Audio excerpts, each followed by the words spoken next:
ఒకరిది నమ్మకం, మరొకరికి తట్టుకోలేని కష్టం. ఏందా నమ్మకం? ఎవరికి వచ్చిందా కష్టం? గర్భిణి చనిపోయిందట. చనిపోతే ఆ ఇంటి ఓనర్ అట ఇంట్లోకి రావద్దన్నాడట. మరి ఆయన ఇంట్లో పిల్లలు లేరు కావచ్చు. ఆయన మరి మరి ఆయన ఆయన ఎట్లా జన్మించిండు? ఆయన పిల్లల్ని ఎట్లా కన్నాడు? శ్మశాన వాటికలోనే పిల్లలతో బాధితులంతా నివాసం ఉంటున్నారట. ఎంత ఘోరం ఇది చూడండి. శ్మశాన వాటికలోని గదిలో ఉంటున్న సుమన్ కుటుంబ సభ్యులు. ఎక్కడిది? తొర్రూరట. ఓ నిరుపేద గర్భిణి చనిపోయిందట. అద్దె ఇంటి యజమాని నెల రోజుల వరకు రావద్దు అనడంతో ఆ కుటుంబానికి శ్మశాన వాటికే దిక్కైందట. కొందరి నమ్మకాలు మరికొందరికి తీరని కష్టాన్ని కలిగిస్తున్న తీరును చూసిన వారి హృదయం తరుక్కుపోతోంది.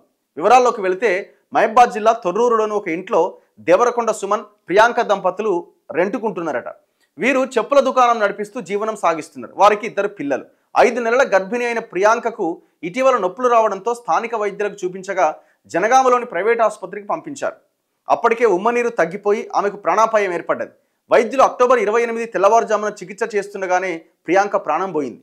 మృతదేహాన్ని తొర్రూరుకు తీసుకురాగా అద్దె ఇంటి యజమాని అభ్యంతరం చెప్పడంతో వెంకటాపురం రోడ్లో ఉన్న శ్మశాన వాటికలో దహనం చేశారు. కర్మకాండలు పూర్తయిన నెల రోజుల వరకు ఇంటికి రావద్దని యజమాని చెప్పడంతో శ్మశాన వాటికలోని అభాగ్యుల కోసం నిర్మించిన గదిలో సుమన్ 6 రోజుల నుంచి తన 2 పిల్లలు తల్లిదండ్రులతో ఉంటున్నాడు. తమ కష్టానికి ఎవరిని నిందించలేమని, ప్రభుత్వం స్పందించి ఇల్లు మంజూరు చేస్తే అక్కడే తలదాచుకుంటామని బాధితుడు వేడుకుంటున్నాడు. ఎంత ఘోరం! 2025లో బతుకుతున్నాం మనం. ఒకరిది నమ్మకం, మరొకరికి తట్టుకోలేని కష్టం. ఏందా నమ్మకం? ఎవరికి వచ్చిందా కష్టం? గర్భిణి చనిపోయిందట. చనిపోతే ఆ ఇంటి ఓనర్ అట ఇంట్లోకి రావద్దన్నాడట. మరి ఆయన ఇంట్లో పిల్లలు లేరు కావచ్చు. ఆయన మరి మరి ఆయన ఆయన ఎట్లా జన్మించిండు? ఆయన పిల్లల్ని ఎట్లా కన్నాడు? శ్మశాన వాటికలోనే పిల్లలతో బాధితులంతా నివాసం ఉంటున్నారట. ఎంత ఘోరం ఇది చూడండి. శ్మశాన వాటికలోని గదిలో ఉంటున్న సుమన్ కుటుంబ సభ్యులు. ఎక్కడిది? తొర్రూరట. ఓ నిరుపేద గర్భిణి చనిపోయిందట. అద్దె ఇంటి యజమాని నెల రోజుల వరకు రావద్దు అనడంతో ఆ కుటుంబానికి శ్మశాన వాటికే దిక్కైందట. కొందరి నమ్మకాలు మరికొందరికి తీరని కష్టాన్ని కలిగిస్తున్న తీరును చూసిన వారి హృదయం తరుక్కుపోతోంది.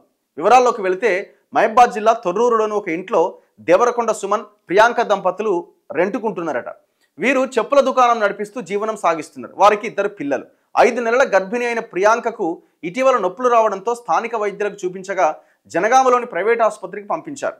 అప్పటికే ఉమ్మనీరు తగ్గిపోయి ఆమెకు ప్రాణాపాయం ఏర్పడ్డది.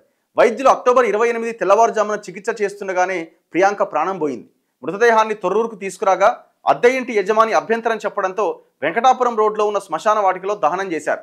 కర్మకాండలు పూర్తయిన నెల రోజుల వరకు ఇంటికి రావద్దని యజమాని చెప్పడంతో శ్మశాన వాటికలోని అభాగ్యుల కోసం నిర్మించిన గదిలో సుమన్ 6 రోజుల నుంచి తన 2 పిల్లలు తల్లిదండ్రులతో ఉంటున్నాడు. తమ కష్టానికి ఎవరిని నిందించలేమని, ప్రభుత్వం స్పందించి ఇల్లు మంజూరు చేస్తే అక్కడే తలదాచుకుంటామని బాధితుడు వేడుకుంటున్నాడు. ఎంత ఘోరం! 2025లో బతుకుతున్నాం మనం.